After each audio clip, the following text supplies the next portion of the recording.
Ngasi mayam lafu thoro iron chachi ko. Lafu thoro ni che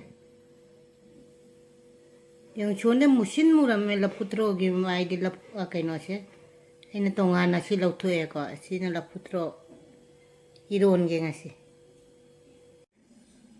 Lafu thoro se ina samaina soire uji cooker dai phula ge hawai ge iron ge.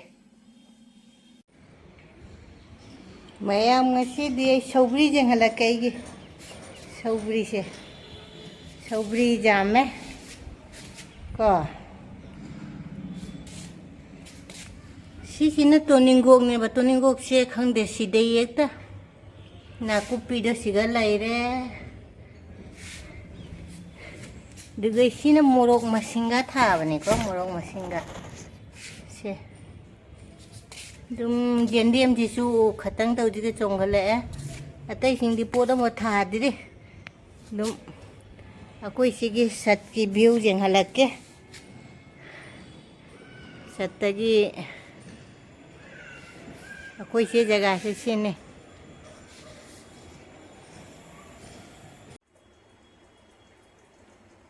si che ai gamla dagi Swgri hegle Swgri thonga ge ko cooker da ne Swgri thongi se si cooker si loi puna mahap kare tilau moro tekpa ngari tonga loi hape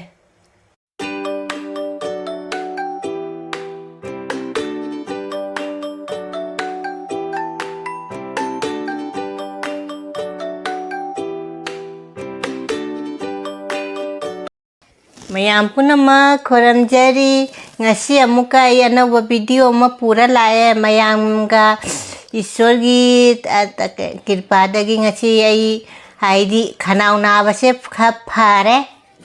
phara mina mubang je ngasi je taurage ai ngasi pura lae ko haidi mayam punama ai gi kaino thamoi dagi thank you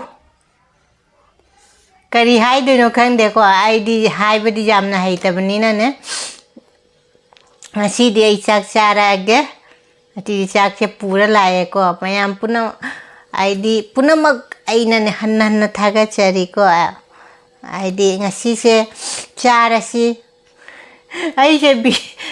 ha aina ahamba video ha ki basingdo video da comment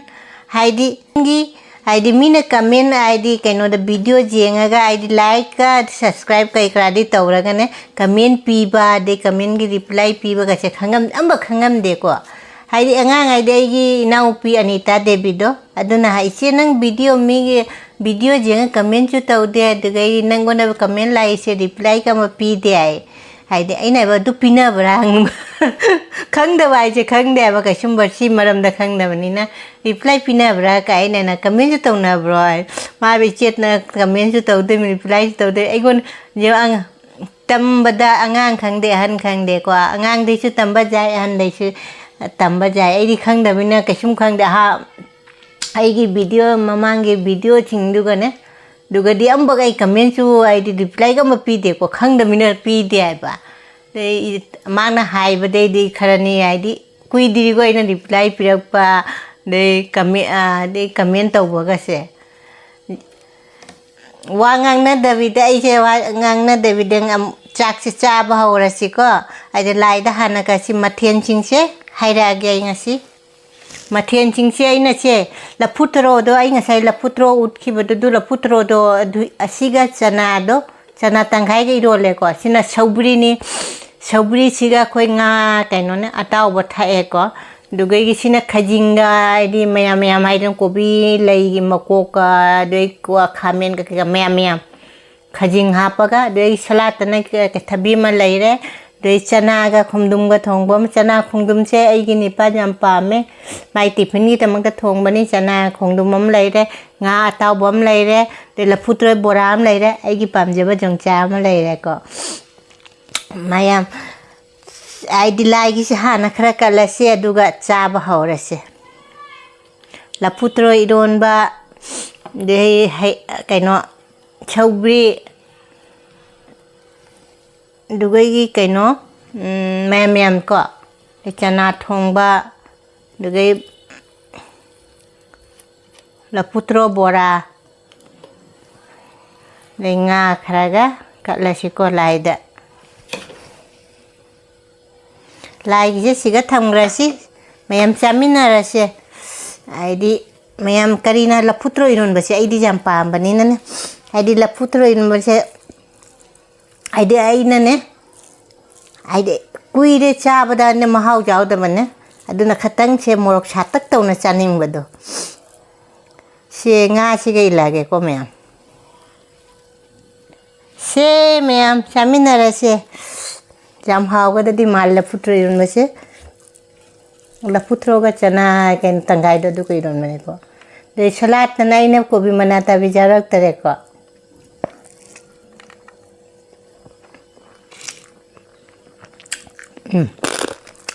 hawe Yongchak cái Yongchak thái đâu có trả đâu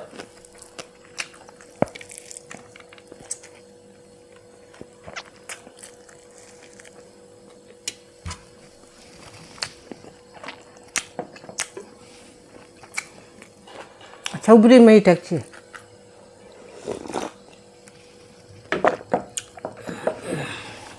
Swgri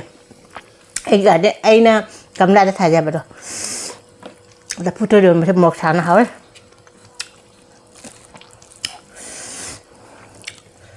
hay để anh nào bác cái gì ấy em nào chơi đó bên nhà bạn hắn đắc sẽ cầm hai tới nó khăn để có cái gì đấy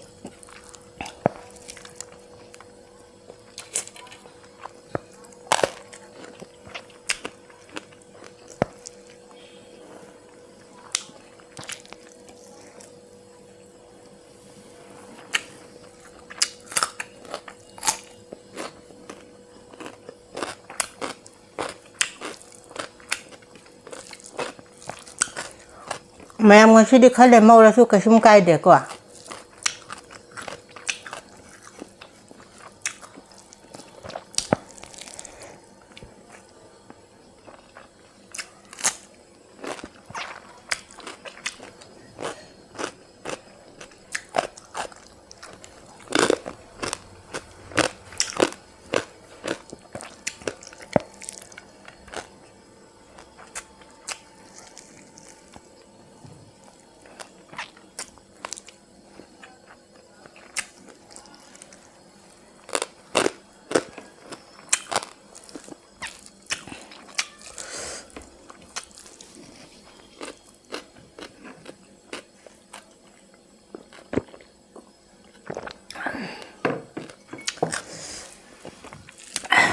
chana cái nó cái thùng mà chứ không đúng một thùng mà chứ sai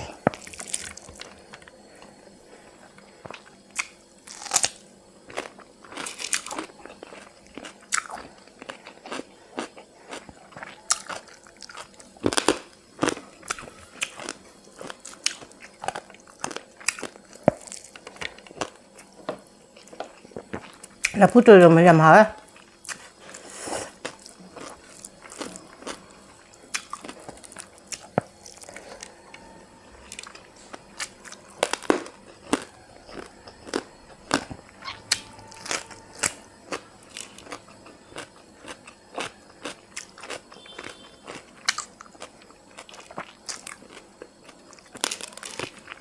Kuni pa debi ga di Yongchak ka chana nang maknaw na do kay no tayo do duna niya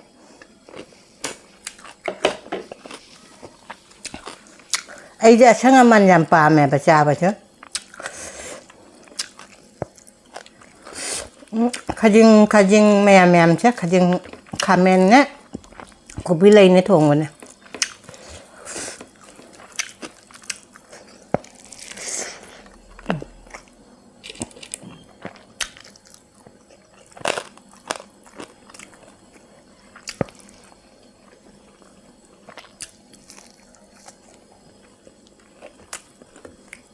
Masih jam putrok ke mana pak?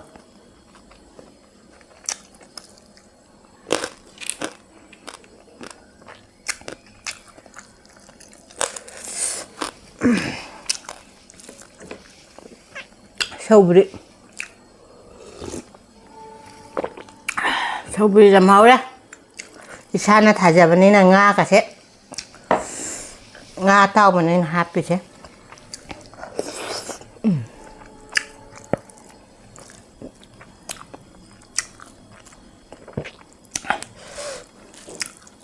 ꯀꯨꯏꯔꯦ ꯁꯧꯒ꯭ꯔꯤ ꯊꯣꯡꯕꯒ ꯑꯩꯗꯤ ꯆꯥꯒꯦ ꯑꯩꯅ ꯆꯥꯒꯦ ꯇꯧꯕꯗꯣꯅꯦ ꯑꯩꯅ ꯆꯥꯗ꯭ꯔꯕ ꯑꯩꯒꯤ ꯃꯨꯛꯕꯥꯡꯒꯤ video the ꯆꯥꯔꯒꯦꯅ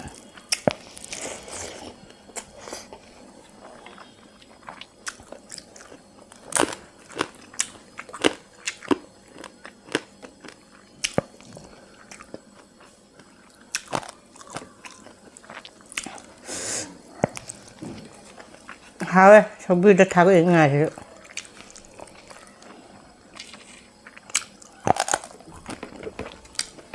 한dag dilida nong 파잖아 죽어라.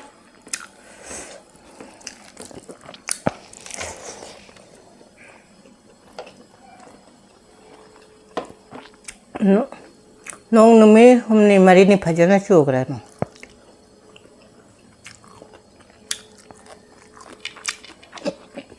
Masih demi cador ngerang deh ke siapa nih? Masih mungkin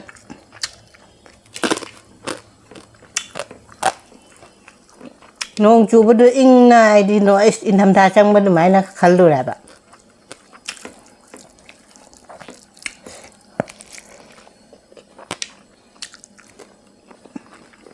Khajing juga mah.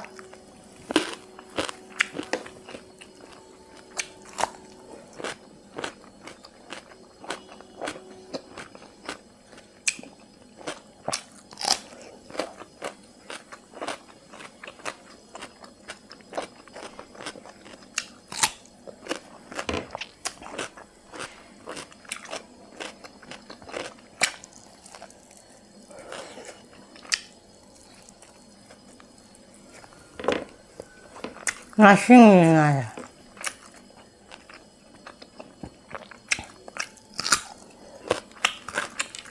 ngasing aja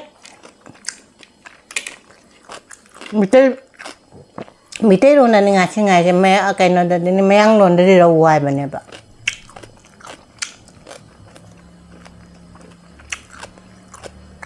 ego na kamen idak pane ngasing ai do kari ngana na raw ne ba raw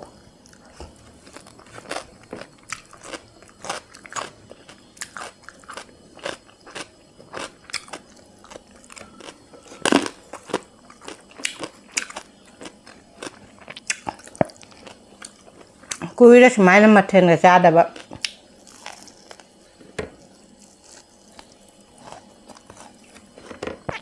ngane acham ba cha ba na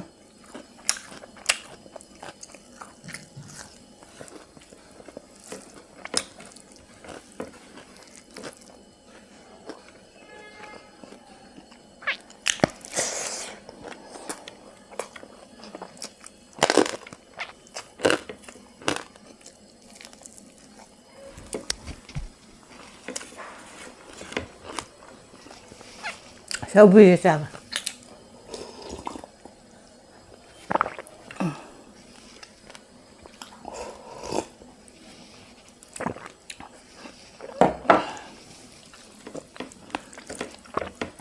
Haure Swgri ga bora ga amet pa ga jampuk na bane.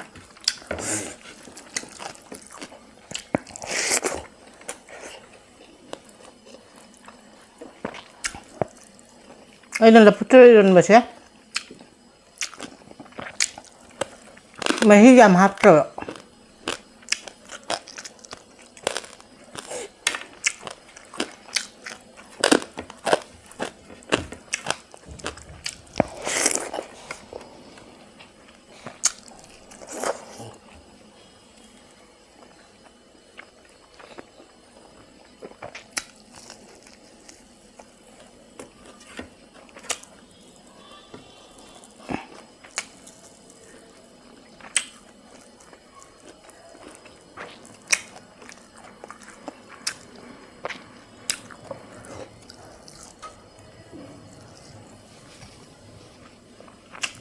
Isin juga sabar na ba.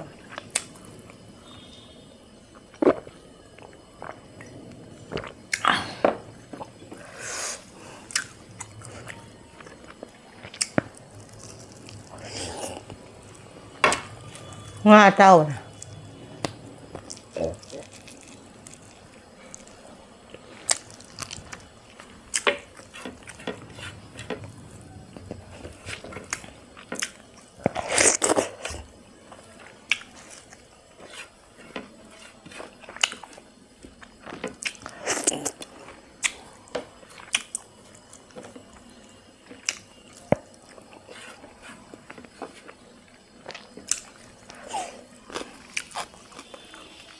háo đấy mà em qua cả ngay mà cha cái này có sâu đi rượu qua mà xí đi là bút rồi mà chỉ làm háo đấy quy đây là nán quy đây qua là chăm bát cha nó iron kolon mà chăm bát cha đó xí đi làm háo cái đấyแต่แม่ยามนะไก่นุตนุงชิคอมเมนต์ปิรักประเดี๋ยวให้ดิพาเร่อุจิจากชาววิดีโอฮับอันนี้อุจิมาทั้งนายนะแม่ยามปุ่นมาก thank you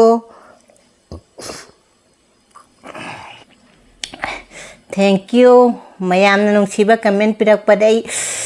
พาเร่อุจจากมาทั้งอุจิจากชาววิดีโอนะฮับอันนี้ดูไอ้เนี่ยหินจังดิขันเลยมาเลยกว่าอาชีพจามนะชาบังอัมเดร์หินจังเลยเอาเลย